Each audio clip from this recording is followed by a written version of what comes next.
बिस्मिल्लाहिर्रहमानिर्रहीम। शुरू अल्लाह के नाम से जो बड़ा मेहरबान निहायत रहम वाला है।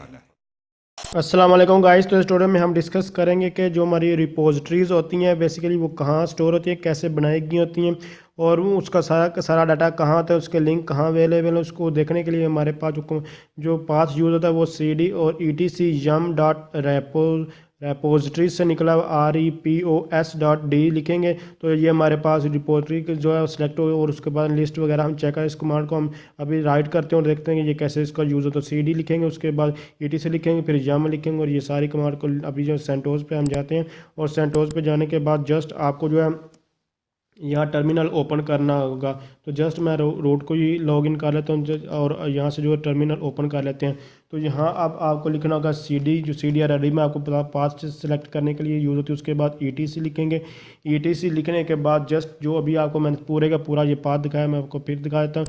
ये सिर्फ यही सेम आपको लिखना होगा ETC और उसके बाद yum.repo.d लिखना होगा।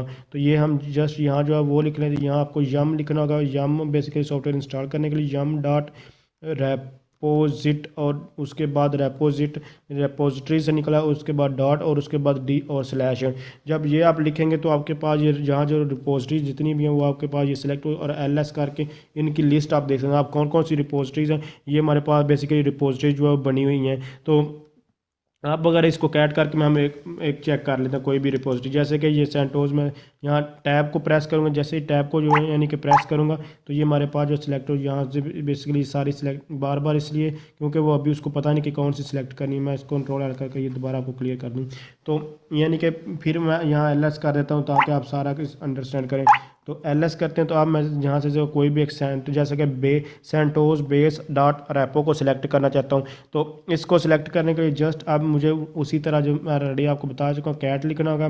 कैट और उसके बाद जैसे टैब प्रेस उसने पूछा कि कौन सा सेंटोस सिलेक्ट, जैसे कैपिटल B लिखूंगा। B लिखने के बाद फिर मैं टैब प्रेस करूँगा तो यह ऑटोमेटिकली बेस रेपो इसने जो है वो सिलेक्ट कर लिया। अगर लिखने बैठ जाऊँ तो इसमें कोई ना कोई मिस्टेक क्योंकि ये कैपिटल लोअर है।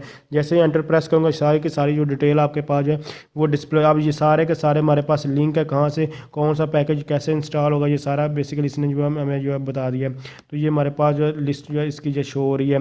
तो ये कैसे रिपोजिटरी बनाते हैं ये सारी चीज़ें मैं आने वाले ट्यूटोरियल हम अपनी खुद से भी रिपोजिटरी बना सकते हैं। बेसिकली रिपोजिटरी में क्या होती है कि हमारा जो लिंक जहाँ से हमने सॉफ्टवेयर इंस्टॉल करने थे उसका लिंक देते हैं, चाहे इंटरनेट से हम इंस्टॉल करें या अपने ही PC लिनक्स वगैरह में कोई DVD वगैरह जो रख दें या किसी फोल्डर में सॉफ्टवेयर डाउनलोड करके रख दें या CD से कॉपी करके DVD से कॉपी करके रख दें, जैसे भी है वो हम रख दें। फिर उसके बाद उसको इंस्टॉल करते हैं। जैसे कि ये हमारे पास जैसे ये लिंक दिए हुए हैं, ये सारे के सारे लिंक हैं। अब ये GPG की फाइल GPG चेक 1 हो तो उसका मतलब कि ये यूज़ करें, 0 मतलब कि ये वाली रिपोजिटरी यूज़ नहीं करनी।